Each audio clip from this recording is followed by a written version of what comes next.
Des hôpitaux submergés, impuissants face au flot de victimes. Des dégâts considérables et des milliers de personnes sans abri dans le sud-ouest du pays. 48 heures après le tremblement de terre qui a ébranlé Haïti, les habitants sont désemparés. Tout le quartier dans lequel j'habite a été détruit. Il y a beaucoup de morts, nous ne savons pas combien. Nous avons besoin de 30 000 tentes dans le département. Selon moi, nous n'étions pas préparés à faire face à ce problème. Les recherches d'éventuels survivants piétinent faute de moyens. Alors dans la région, l'aide s'organise. Les États-Unis ou encore la Colombie ont envoyé des renforts. La Colombie apporte une aide humanitaire à la population d'Haïti, une équipe de recherche et de sauvetage de 30 personnes ainsi que 2 chiens. Du personnel, mais aussi des médicaments et des rations d'urgence comme ici au Mexique.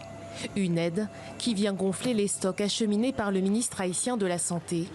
Des colis bien souvent interceptés par les gangs armés positionnés sur l'unique route reliant Port-au-Prince au sud du pays.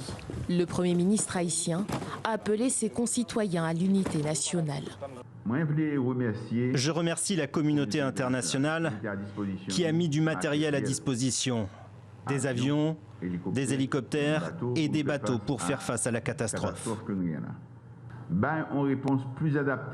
Nous voulons donner une réponse plus adaptée qu'en 2010, après le tremblement de terre. Toutes les aides venant de l'extérieur doivent être coordonnées par la direction de la protection civile.